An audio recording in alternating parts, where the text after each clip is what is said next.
Dios nos bendiga, hermanos, hermanas. Qué bendición otra vez reunirnos y después de haber alabado al Señor, como lo hacemos con nuestros cánticos, vamos a meditar ahora en su palabra y vamos a ir a la carta de Pablo a los Colosenses en el capítulo 3 y leer allí los versos 1 al 3. Colosenses 3, 1 al 3, dice así la palabra del Señor.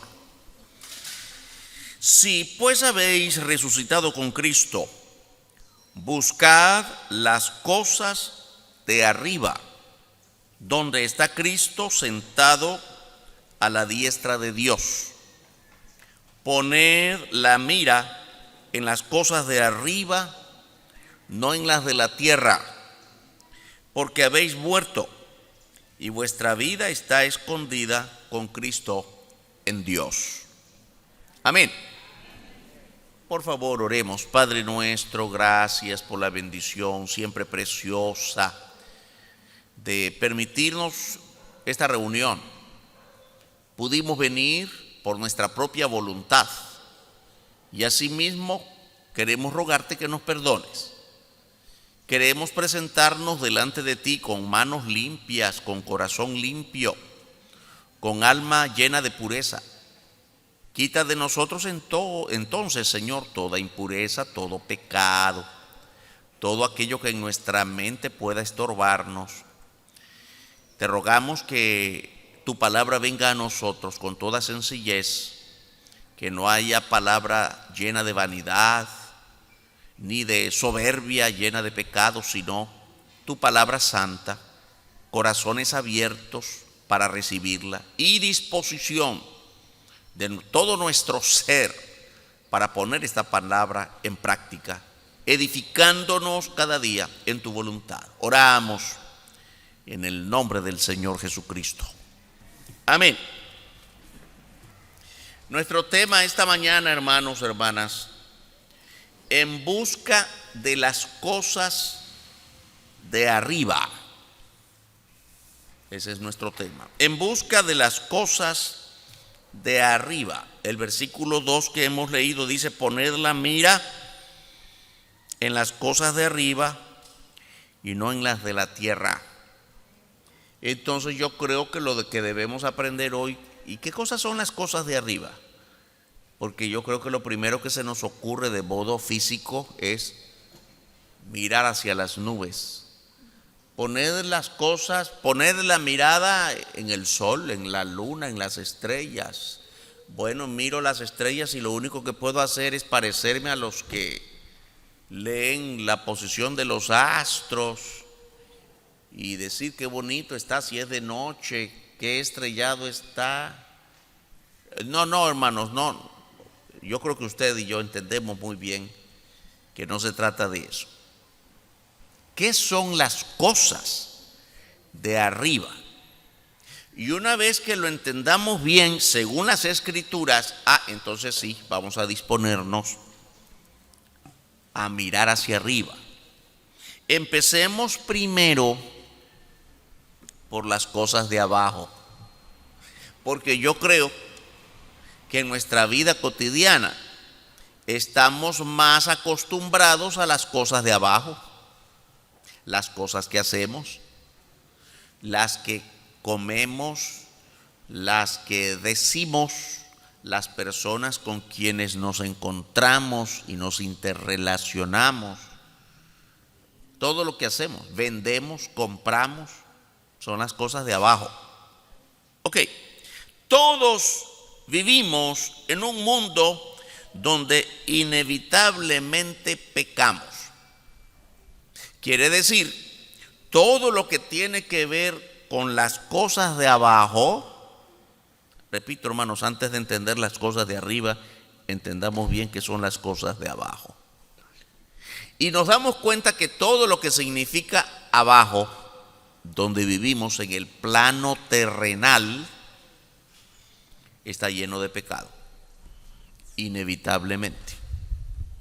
En nuestra naturaleza pecaminosa, todo es de continuo solamente el mal.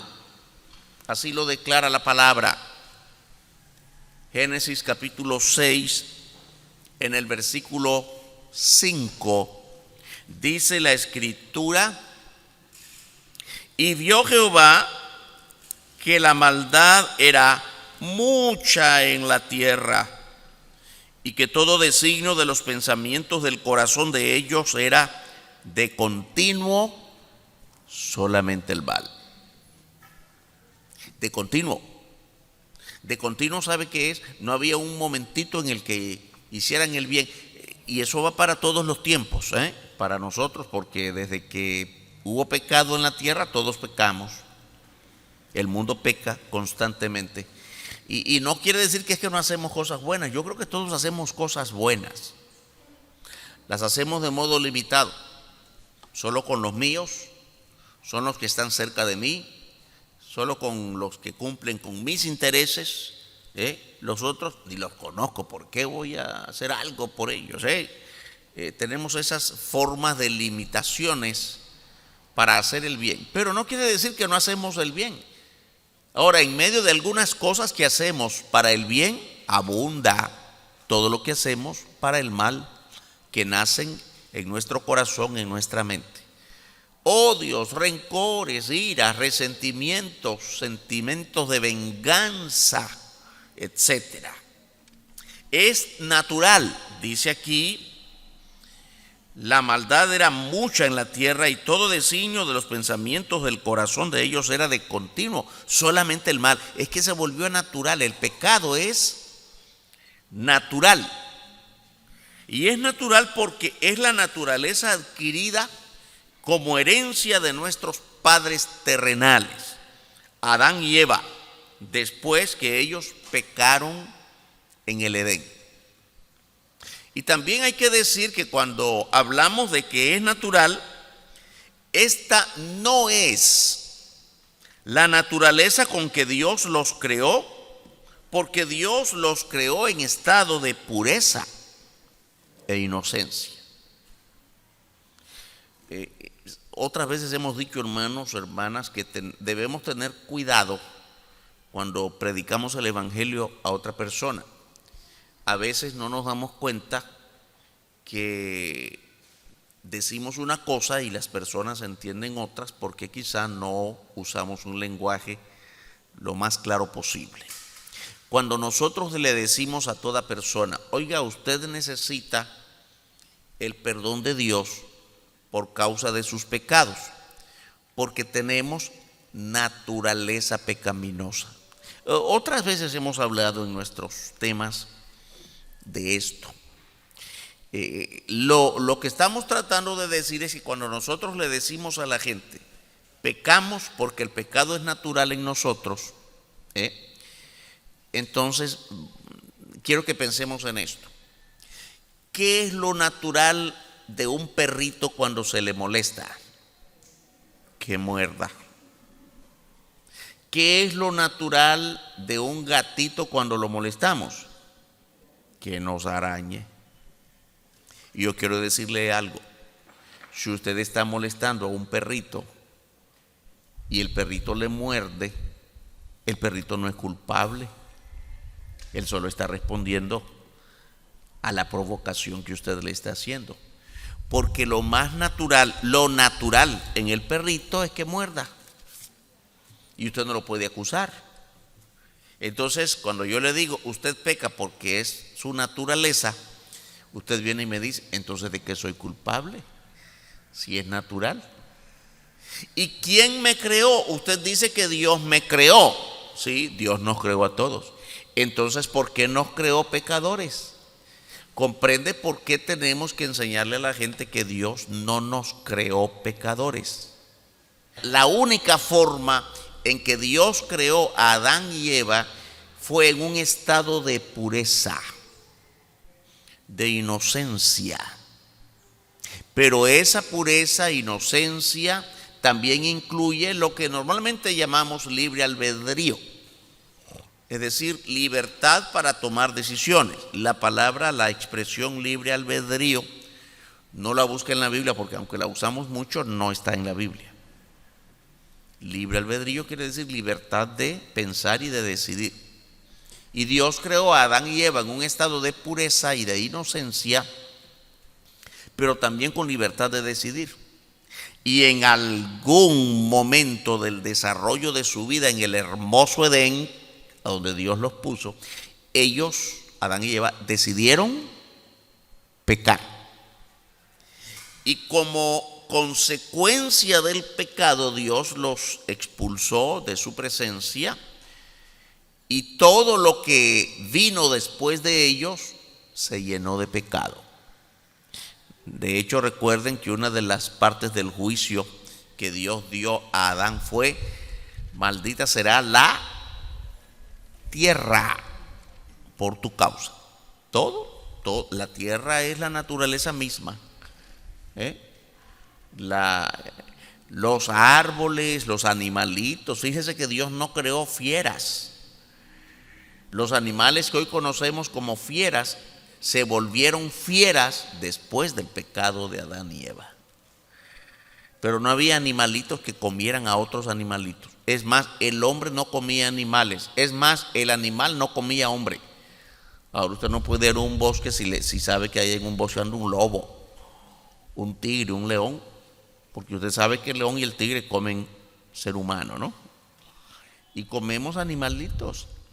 No era así en la primera naturaleza, la original, la de Dios. No, todo eso es resultado del pecado de Adán y Eva, y en esa nueva forma de naturaleza que ya era pecaminosa, allí nacimos nosotros. Y nacemos y nacerán todos los que vienen después de nosotros.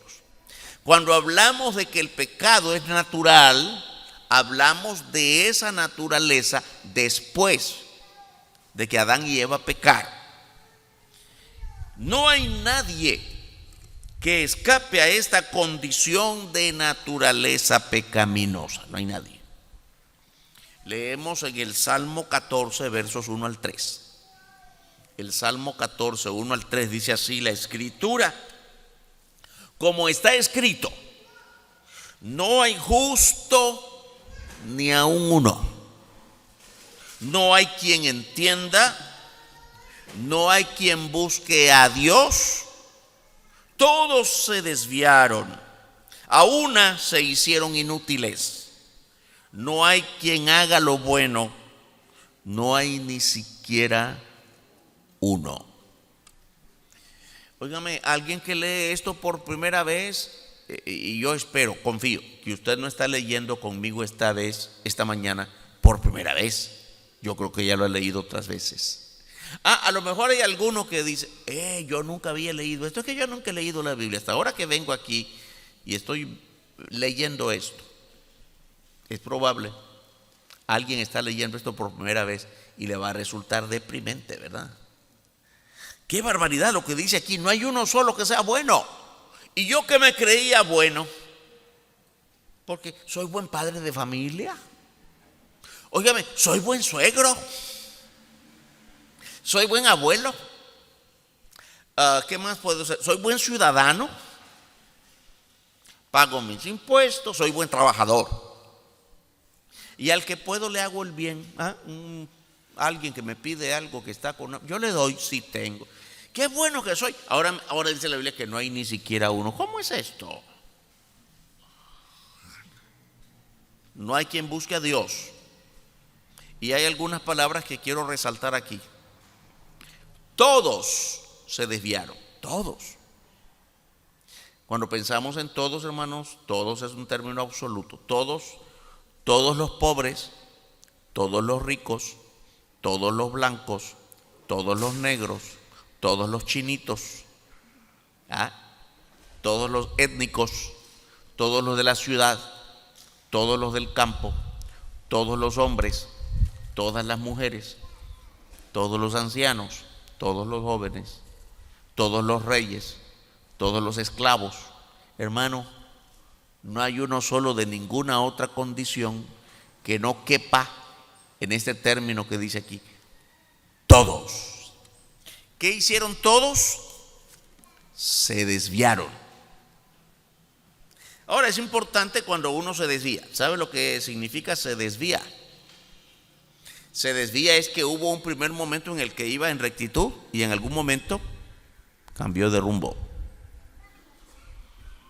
Bueno, yo creo que esto hace alusión a lo que ya dijimos. En una primera naturaleza que Dios creó, todo se conducía en rectitud, hasta que vino Adán y Eva y se desviaron. Qué interesante el desviarse. ¿Sabe por qué? Porque puede ser que si nosotros vamos hacia el norte y nos desviamos, seguimos hacia el norte, pero en otro rumbo. Siempre vamos hacia el norte. No, si yo sigo a Dios, sí, pero sigues a Dios por otro rumbo. Recuerda lo que dice la Escritura, que solo hay un solo camino. Solo Jesucristo es el camino. No hay otro mediador entre Dios y los hombres. Lo ha leído alguna vez, ¿verdad? Más de una vez. Lo tenemos bien clarito en nuestra mente y en nuestro corazón. Solo Jesucristo, el único mediador entre Dios y los hombres. Pero vienen otros y dicen, no, sí es cierto. Mire, yo creo que usted ha escuchado esto, que lo he escuchado muchas veces de los religiosos que abundan en este mundo. Y decía uno, no, sí es cierto, Cristo es el único camino, pero yo no puedo olvidar que quien me llevó a Cristo es la Virgen. Así que la Virgen está sobre Cristo. Cristo es el único camino y él dice, yo sigo a Cristo, pero a través de la Virgen. Entonces, Cristo no es el único camino. O yo sigo a Cristo, pero a través de hacer cosas buenas, porque si no hago cosas buenas no voy al cielo, las obras. ¿Comprende? Entonces, cuando usted dice, yo sigo a Cristo, pero antes de Cristo siempre hay otra cosa, otra persona, otra creencia, ya Cristo no es el único camino. Todos se desviaron. A una se hicieron, ¿qué cosa? Inútiles. El pecado nos hace inútiles en los propósitos de Dios. Puede ser que en tu vida cotidiana seas útil en tu trabajo.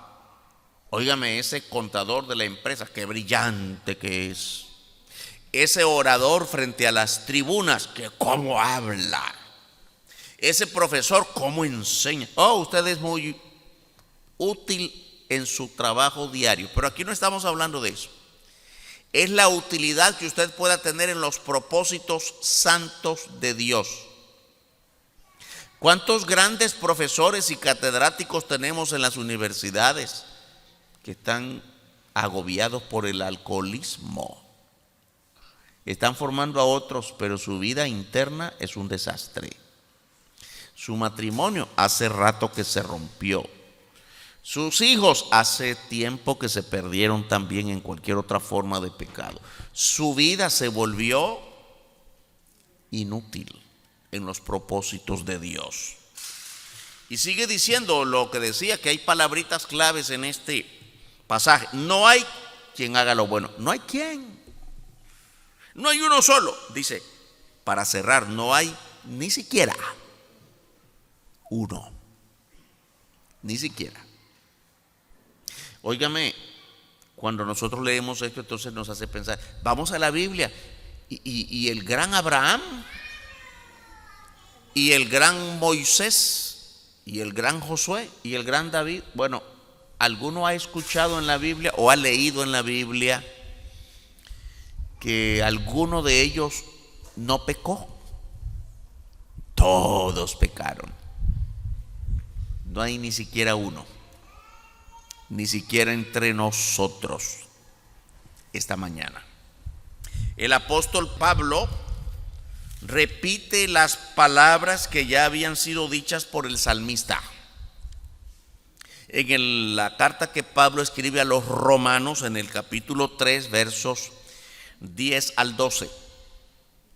Todos se desviaron, a una se hicieron inútiles, no hay quien haga lo bueno, no hay ni siquiera uno.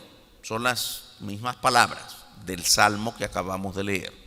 Pablo las repite a los romanos. ¿Y por qué cree? Mientras, entre el salmista y Pablo existen siglos de distancia. ¿Y por qué lo que dijo un hombre tan antiguo lo repite Pablo? ¿Y por qué lo que dice Pablo a casi 2000 años de distancia lo seguimos diciendo nosotros? Porque el mundo tiene las mismas condiciones de pecado en todos los tiempos. No hay ni siquiera uno que haga lo bueno. La Biblia nos ofrece como ejemplo una lista de pecados de los que sin duda todos nosotros, más de alguna vez hemos tenido que arrepentirnos. Hay varias listas de pecados. Esta mañana vamos a considerar solo una de esas listas. En el Nuevo Testamento aparecen varias listas de pecados y ninguna agota la cantidad de pecados que cometemos. La que vamos a considerar esta mañana está en Gálatas capítulo 5. Gálatas 5, Pablo escribiendo a los Gálatas, capítulo 5, versos 19 al 22. Dice así la Escritura, Gálatas 5, 19. Y manifiestas son las obras de la carne. Vamos a decirlo para usar la frase que estamos considerando hoy. Y manifiestas son las cosas de abajo, ¿comprende? De la carne. Las cosas de nuestra vida diaria. ¿Cuáles son esas cosas manifiestas?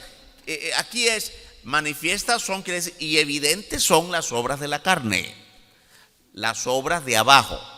Mire la lista: adulterio, fornicación, inmundicias, lascivia, idolatría, hechicerías, enemistades, pleitos, celos, iras, contiendas, disensiones, herejías, envidias, homicidios, borracheras, orgías. Ahora mire cómo termina.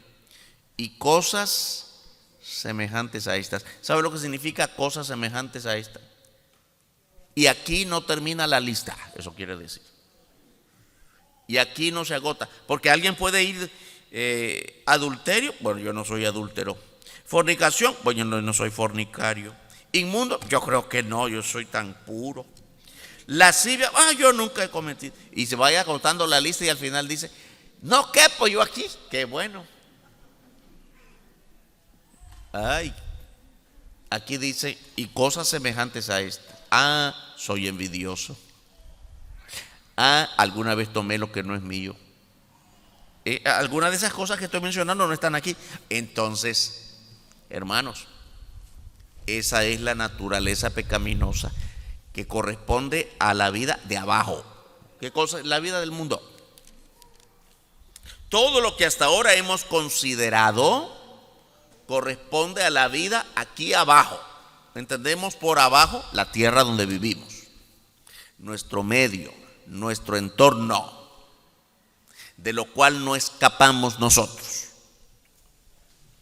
Y ya que hemos considerado las cosas de abajo en una primera parte y que no se ha agotado, hay mucho más de las cosas de abajo. Veamos ahora, hermanos y hermanas, lo que la Biblia llama las cosas de arriba. No olvide que vamos a considerar esto porque el pasaje que hemos leído al comienzo en Colosenses capítulo 3 dice, poned la mira en las cosas de arriba. Ya que entendimos muy bien en esta primera parte hoy qué son las cosas de abajo, entendamos ahora, ¿y qué cosas son las cosas de arriba? Para marcar la diferencia con las de abajo. Bueno, pensemos primero que las cosas de arriba, cuando esta expresión hablamos de las cosas de arriba, estamos hablando de las cosas del dominio de Dios, del dominio de la pureza, de la santidad, donde no hay pecado. Entonces pensemos en las cosas de Dios. Y lo primero con lo que nos encontramos es con la santidad de Dios. Dios es santo, hermanos. Santo de toda santidad, porque la Biblia nos enseña que nosotros también somos santos, pero santificados en Cristo, que es algo que vamos a ver lueguito. Primero veamos la santidad de Dios. Y acerca de su santidad, Dios está en el cielo. En el cielo, allí es la morada de Dios. Él es absolutamente y perfectamente santo. En el libro de Éxodo, en el capítulo 15, el versículo 11, dice así la escritura, Éxodo 15, 11. ¿Quién como tú, oh Jehová, entre los dioses? ¿Quién como tú, magnífico en santidad, terrible en maravillosas hazañas, hacedor de prodigios? Otras veces hemos considerado esta expresión. ¿Quién como tú, oh Jehová, entre los dioses? Cualquiera persona que no está acostumbrada a leer la Biblia y que lee esto por primera vez y dice, ¿quién como tú entre los dioses? Va a creer que hay otros dioses. Ciertamente no hay sino solo un Dios, nuestro Dios, uno solo. Desde la antigüedad el mundo ha creído en otros dioses, ¿ya? Y la Biblia en el Antiguo Testamento está llena de nombres de los dioses de los pueblos paganos. Está Baal, está Astarot, está Dagón, dioses de las tribus paganas. Y aún entre nosotros en nuestro tiempo hay gente que sigue pensando en otros dioses. Hay naciones hoy que creen que hay otros dioses. Ahora, los que hemos creído en Cristo sabemos por la Escritura que no hay más que un solo Dios, nuestro Dios creador. Solo uno.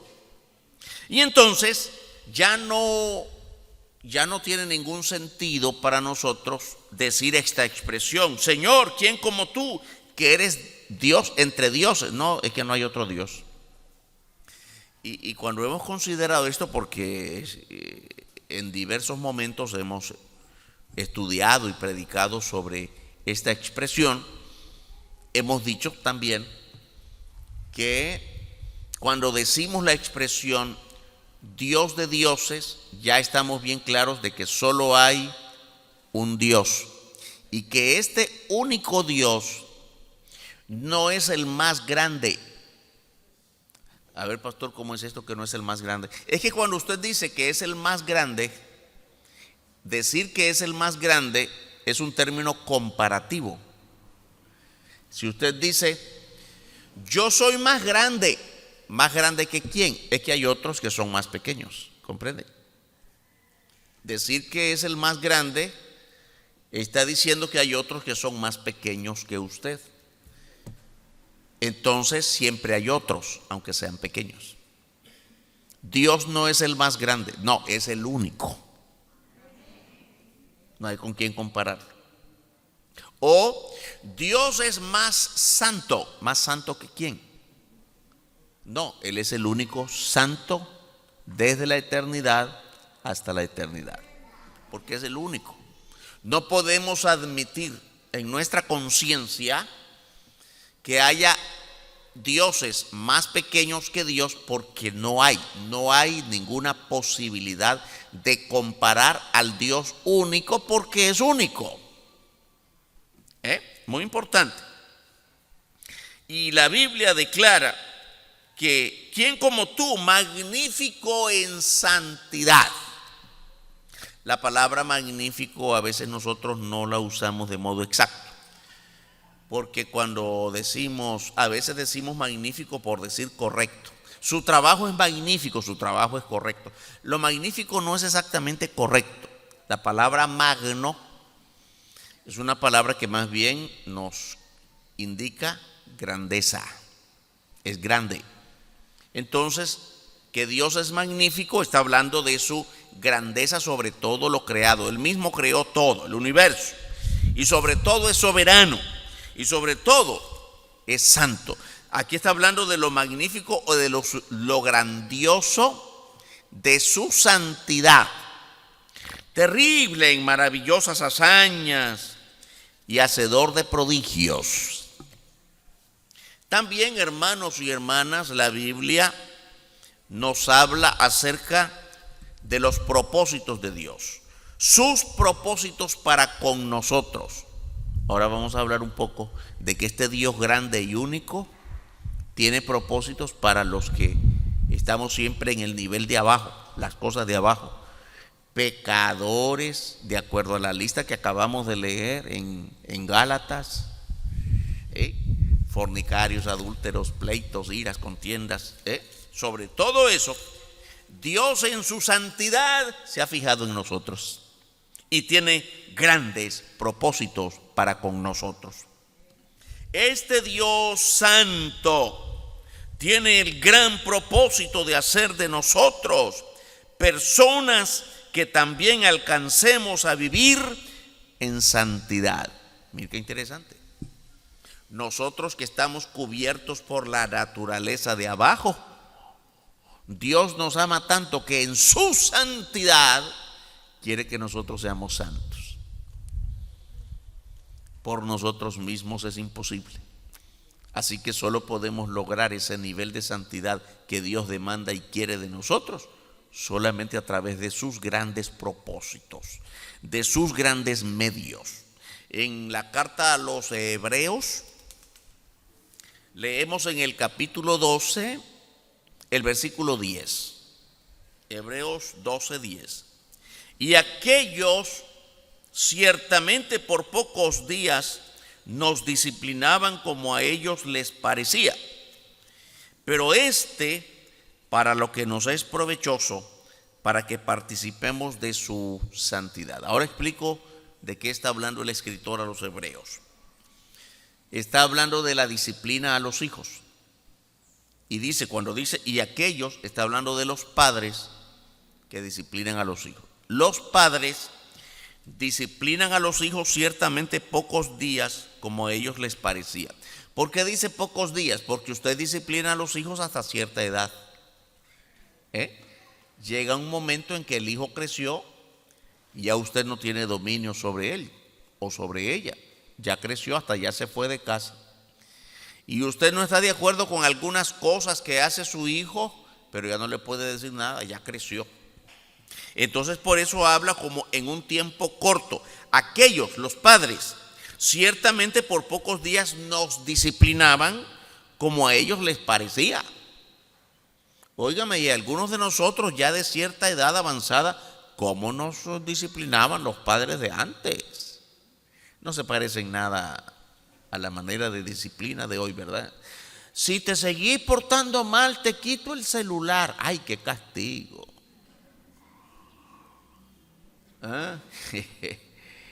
O te vas al aposento y no me sales de allí. Y media hora después, mami, dale pues, ok.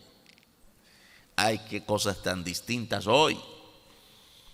Pero muchos de los que estamos aquí sabemos lo que es la disciplina dura de un padre o una madre que fueron muy responsables en formarnos.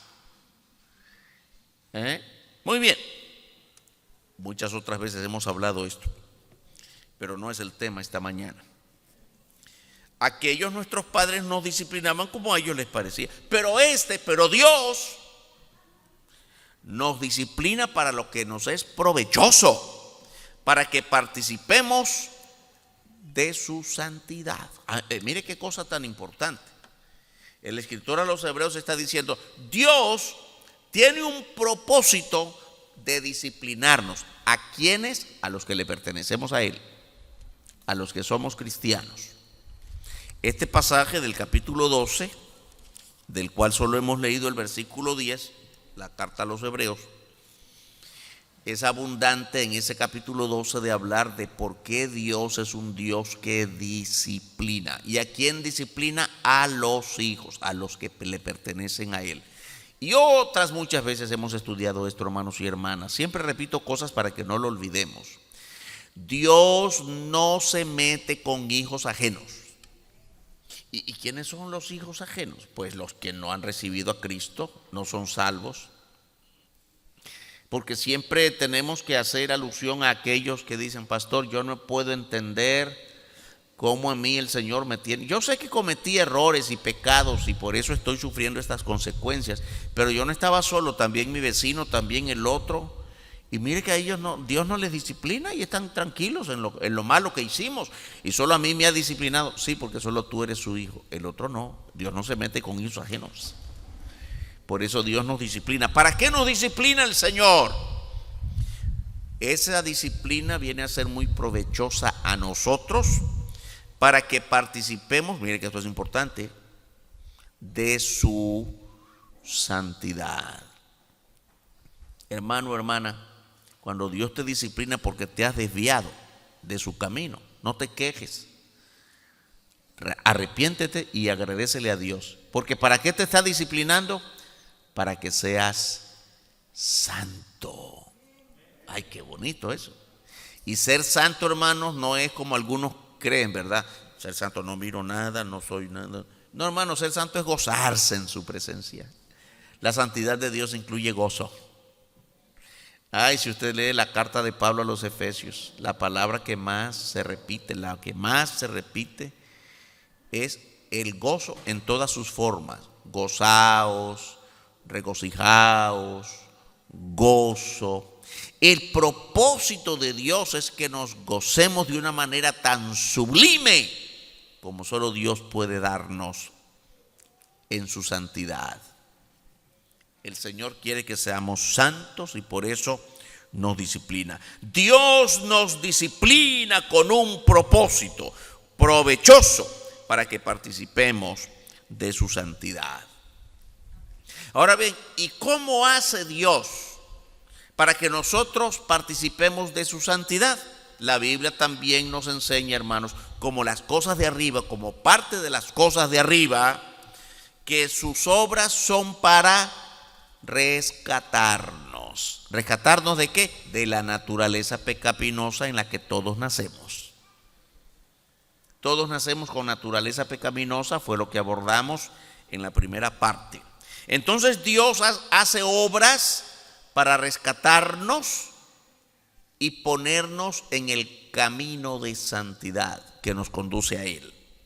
Dios ha hecho todo lo que de su parte ha sido posible hacer para cambiar nuestra indeseable condición pecaminosa y rescatarnos de la influencia del pecado. Después de este camino, no queda otro. Vamos a ver cuál es ese camino. Dice siempre la carta a los Hebreos, en el capítulo 10, los versos 26 y 27. Leo así, Hebreos 10, 26. Porque si pecáremos voluntariamente después de haber recibido el conocimiento de la verdad, ya no queda más sacrificio por los pecados, sino una horrenda expectación de juicio y de hervor de fuego que ha de devorar a los adversarios. Óigame qué tremenda advertencia.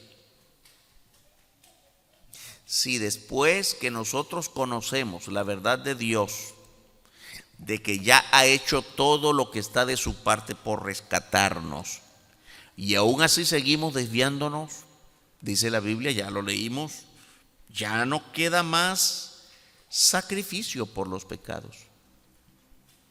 La palabra sacrificio es la que vamos a destacar ahora. ¿Qué es esto de que Dios tuvo que ofrecer un sacrificio por nuestros pecados? ¿Qué es esto de que se implica un sacrificio para conducirnos en santidad después que nos hemos desviado? Hay un sacrificio de por medio para rescatarnos de parte de Dios. Pero después de este sacrificio, que lo vamos a ver ahora, ya no queda más, hermano. Ya no hay otra forma. ¿Cómo podemos alcanzar las cosas de arriba? La Biblia nos ha enseñado ahora que Dios tiene dentro de sus grandes propósitos encaminarnos en santidad, en rectitud, en pureza. ¿Cuál es la forma? ¿Cómo podemos alcanzar esas cosas de arriba?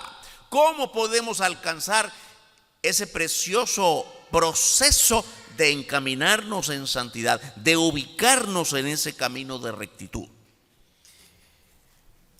En un primer momento, siendo nosotros pecadores, para nosotros mismos ubicarnos en ese proceso es inalcanzable. Por nosotros mismos no podemos. No había manera de escapar de las consecuencias del pecado.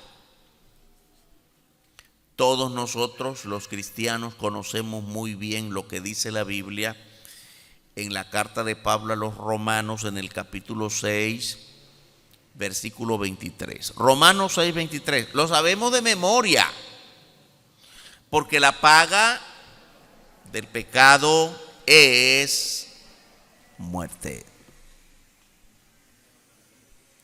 Quiere decir, todo el que es pecador está destinado a morir por la eternidad, porque a eso conduce la naturaleza pecaminosa con la que todos hemos venido a este mundo. Y por eso es que estábamos diciendo, ¿cómo es que Dios nos quiere conducir a un proceso en el que nos rescata y quiere que vayamos en su santidad, pero está diciendo que no hay manera? Sí, no hay manera para nosotros, desde nosotros. Desde nuestra naturaleza humana, carnal, pecaminosa, no es posible. Entonces, como no es posible para nosotros, Dios diseñó un plan, el único plan, el único camino, la única forma. Y fue como así decidió enviar a su Hijo Jesucristo como mediador. Por eso es que la Biblia dice que Cristo es el único mediador entre Dios y los hombres, el único camino. No hay otro modo, hermanos. Por mucho que el hombre se invente religiones, obras buenas, programas de yo no sé qué, no hay. Cristo como mediador. Dios nos ha mostrado su gran misericordia al haber puesto a su propio Hijo Jesucristo como único camino para nuestra redención. También la palabra redención es como muy evangélica, ¿no?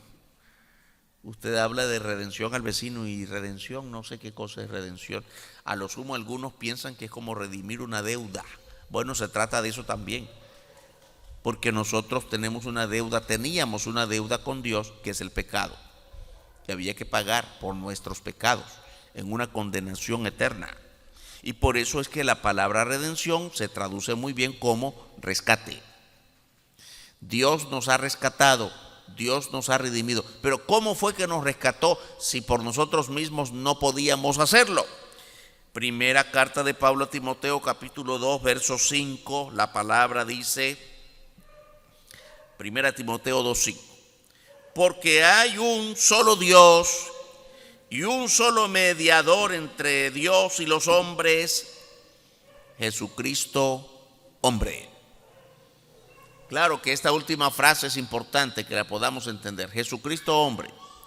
Jesucristo es el Hijo de Dios, por tanto es Dios, desde la eternidad hasta la eternidad. Y hay que ponerlo bien claro en nuestra conciencia cristiana, porque por ahí andan otros grupos, incluso algunos que también se llaman cristianos, que dicen que Jesucristo no es Dios. Si no tenemos bien claro que Jesucristo es Dios, el mensaje evangélico no tiene ninguna función, ningún valor. Jesucristo es Dios eterno. Y aún siendo Dios eterno, se encarnó, se hizo hombre. Y por eso dice aquí un solo mediador entre Dios y los hombres. ¿Quién es? Jesucristo hecho hombre, se encarnó, se hizo hombre. Y haciéndose hombre, pagó por nosotros la deuda que nosotros teníamos con el Padre por causa de nuestros pecados.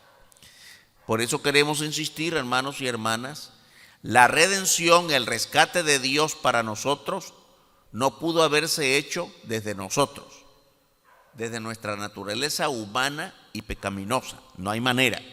Por eso tenía que ser el mismo Dios. Y para poder hacerlo, se encarnó en la persona de Jesucristo. Y es mediador, el Señor Jesucristo es mediador, no por un decreto o sentencia de alguien, sino por su propia obra de sacrificio en la muerte por nosotros. Volvemos a Romanos. También conocemos muy bien este versículo, Romanos 5:8, de memoria, ¿verdad? Mas Dios muestra su amor para con nosotros. ¿Quién lo muestra? Dios. En que, siendo aún pecadores, desde nuestra naturaleza humana no era posible. Entonces Dios mostró su amor para nosotros, que siendo aún pecadores, Cristo su Hijo eterno murió por nosotros.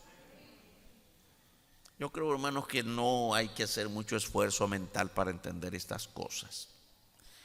Yo creo que lo único que hace falta es dedicarle tiempo y orar al Señor: Señor, dame entendimiento, porque yo creo que aquí no hay nadie de ninguna condición intelectual o académica o falta de academia que pueda decir: mire, pastor, yo creo que usted predicó sencillo, pero aún así no lo entiendo. Es que mire que yo no entiendo. Yo creo que no hay que recibir un curso especial para entender esto. Somos pecadores y desde nuestra naturaleza humana no podemos cambiar esa naturaleza pecaminosa. Entonces solo Dios pudo hacerlo.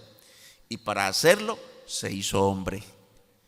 Y en condición de hombre tomó nuestro lugar en la muerte como el camino que nos conduce a la santidad de Dios. Nuestra responsabilidad para vivir permanentemente buscando las cosas de arriba es lo que ahora estamos haciendo como cristianos. Los que ya somos cristianos tenemos la responsabilidad permanente de conocer más qué son las cosas de arriba. ¿Y cómo podemos conocer las cosas de arriba? Ay, qué bendición que usted tiene una Biblia. Allí en la Biblia, en las Santas Escrituras, usted puede conocer muy bien todo lo que el Señor, lo que Dios quiere enseñarnos acerca de las cosas de arriba. La clave, hermanos y hermanas, está en afianzarnos en Cristo, esforzarnos en aprender a vivir la nueva vida en Cristo, para lo cual Él nos ha comprado. La segunda carta de Pablo a los Corintios dice así, capítulo 5, verso 17, otro de los versículos muy evangélicos. Cuando digo muy evangélicos es que no nos sabemos de memoria toda la Biblia, pero hay versículos que sí están en nuestra memoria muy evangélica, y uno de ellos es este, 2 Corintios 5, 17. De modo que si alguno está en Cristo, nueva criatura es. Las cosas viejas pasaron, y aquí todas son hechas nuevas. Yo creo que hay que pensar en este versículo. Aun cuando somos cristianos, vamos a hacernos algunas preguntas. Hemos dicho que la clave está en afianzarnos en Cristo, esforzarnos para aprender a vivir. Y aquí está lo difícil. Muchos somos cristianos, pero no hemos aprendido a vivir la vida cristiana. Seguimos viviendo en los roles de la vida anterior. La Biblia dice en los roles de la vida vieja. Las cosas viejas pasaron. La pregunta, hermanos, ¿ya pasó en tu vida la vida vieja? Mire, pastor, tengo batalla, todavía tengo allí problemas. No puedo quitar el rencor contra uno de mis parientes. No puedo perdonar a aquel que me ofendió. Es que no, me despierto a medianoche pensando en lo que me hizo. La vida vieja, hermanos. Pastor, todo está bonito en mi vida cristiana, me va bien en la familia, en mis negocios, pero no puedo dejar los vicios. Tengo problemas con los vicios. ¿Qué hacemos, hermanos? ¿Cómo hacemos para desprendernos de la vida vieja y aprender a vivir la vida nueva en Cristo y gozarnos en ella? ¿Cómo hacemos? Porque hay gente que cree que todo se basa en el conocimiento. Yo conozco la Biblia, así que soy buen cristiano. Mira, conocer la Biblia es importante, por supuesto, es un primer paso. Pero ¿para qué te sirve conocerla si no la vives? ¿Sabe que ese es uno de los más grandes desafíos que nosotros tenemos con muchos de los estudiantes de nuestro Instituto de Estudios Bíblicos Palabra Viva aquí en nuestra iglesia? Oh, son brillantes estudiantes. 95, 100, 98, ¿qué notas? ¿Qué calificaciones? Tremendo. Conocen, aprenden, pero no han cambiado su vida. No han aprendido a vivir. La vida cristiana no solo consiste en conocer la Biblia, sino en vivirla. Y como que no hay un puente entre conocimiento y vivencia. Si conoces toda la Biblia y no la vives, te vuelves más culpable ante los ojos de Dios. Porque todo aquel que no la conoce, bueno, Señor, yo no sabía que esto era pecado, que no sabía. Bueno, está bien, no te justifica, pero por lo menos hay una razón, es que no lo sabía. Pero aquel que lo sabe, y hasta por saberlo se califica muy bien, pero no la vive, no ha dejado al hombre viejo. Las cosas viejas pasaron, pero por mí sigue todavía presente. Me cuesta dejarlas, entonces no hay nueva vida, hermanos. He aquí, todas estas cosas son nuevas, son hechas nuevas. ¿Quién las hizo nuevas? Usted no, yo no podemos. Cristo lo hizo nuevo. Si seguimos a Dios y buscamos las cosas de arriba, Dios restaurará en nosotros una nueva persona, un nuevo carácter, y como resultado viviremos en el fruto del Espíritu, el Espíritu Santo. Cuando alguien recibe a Cristo, significa renuncia a su vida vieja. A veces también tenemos problemas con esto de recibir a Cristo. Es que yo creo intelectualmente, mentalmente, yo creo que hay Dios y que Jesucristo fue a la cruz, y que yo lo creo, sí, pero recibirlo es renuncio a mí mismo. Ya no más yo mismo. Soy muerto al pecado para vivir de nuevo, para nacer de nuevo. Las cosas viejas pasaron, todo se vuelve nuevo, no por mí mismo, sino por la obra de Cristo. No se puede vivir la vida nueva si no morimos primero a la vida vieja. Y se trata de morir en términos literal, no de morir en el féretro, cuando nos entierran. No, esa es la muerte física. Morir espiritualmente a toda mi forma mental de antes. Es que esos rencores, no más rencor, tienes que aprender a perdonar. No puedo perdonar a aquel, no, es que tienes que, ahora que Cristo mora en ti, Dios lo hace por ti, en ti, tú no puedes. Tu vida ahora depende de la voluntad de Dios. En un proceso que no es de la noche a la mañana, a medida que vas conociendo más la voluntad de Dios y dejas que el Espíritu Santo guíe ahora tu vida, aprendes tantas cosas como no podías antes, siguiendo la voluntad de Dios. Y mire qué bonito cómo la Biblia lo enseña en la carta de Pablo a los Gálatas, capítulo 5, versos 22 y 23. También otro de los versículos muy conocidos de toda iglesia cristiana. Mas el fruto del Espíritu es. Ay, mire con qué comienza. Amor. Y sigue con otras cosas tan bonitas. Gozo, paz, paciencia, benignidad, bondad, fe, mansedumbre, templanza. Y quiero advertir lo mismo que leímos en Gálatas, que está allí inmediatamente anterior a este.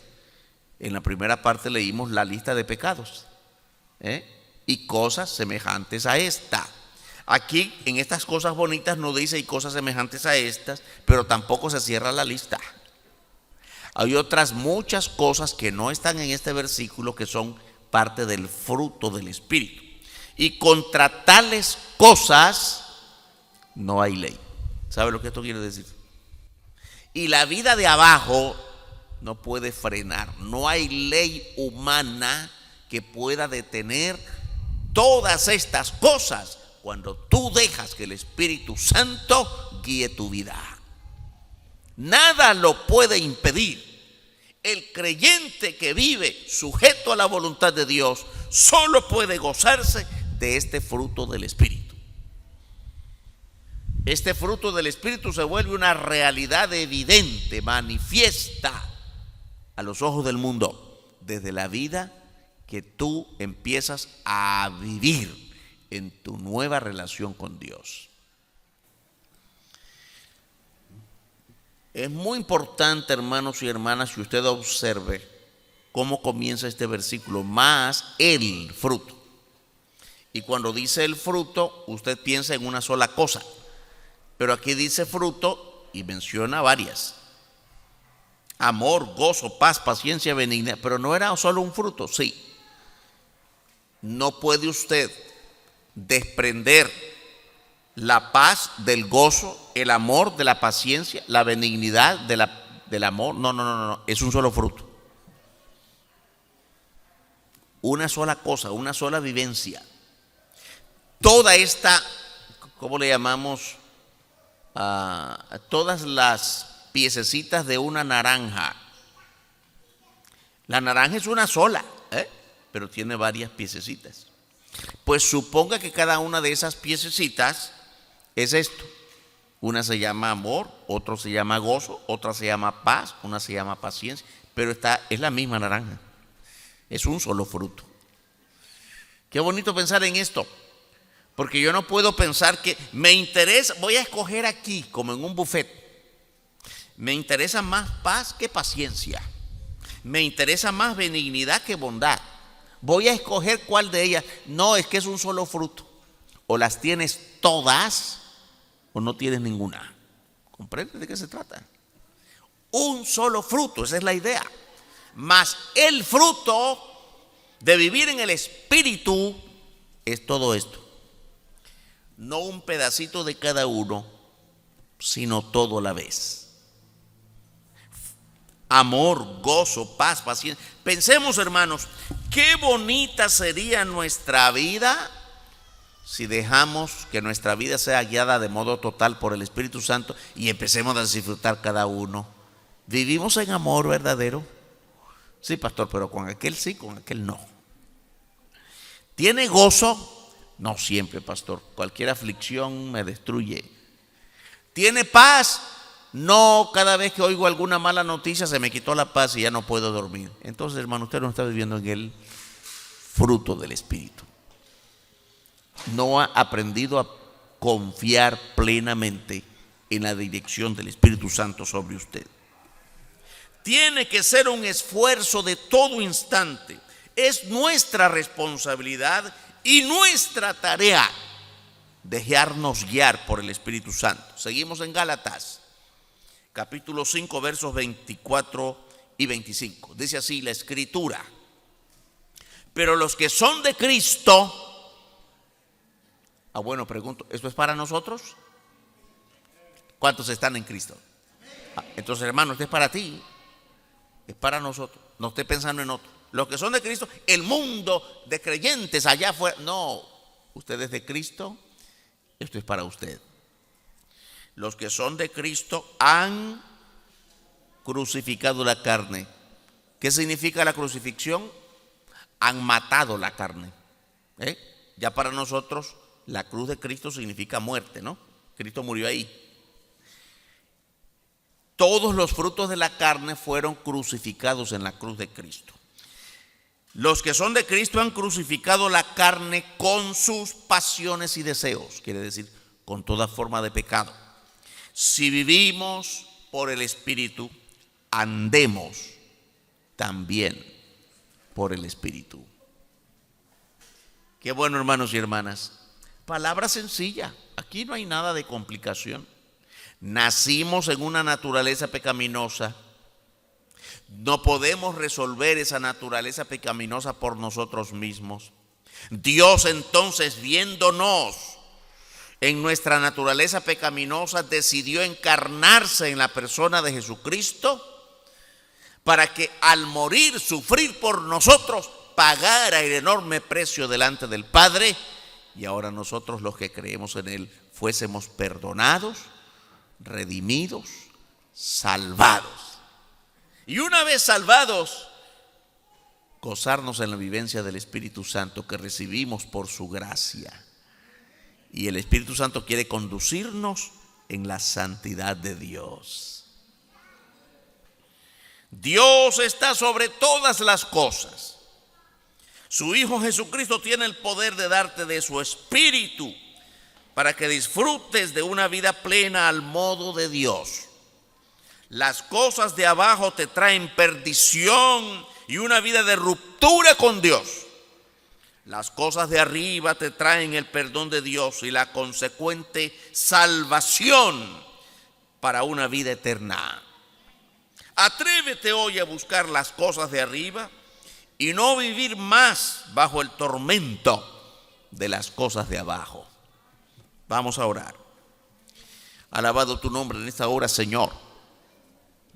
Te damos gracias por la palabra que hemos recibido en esta mañana.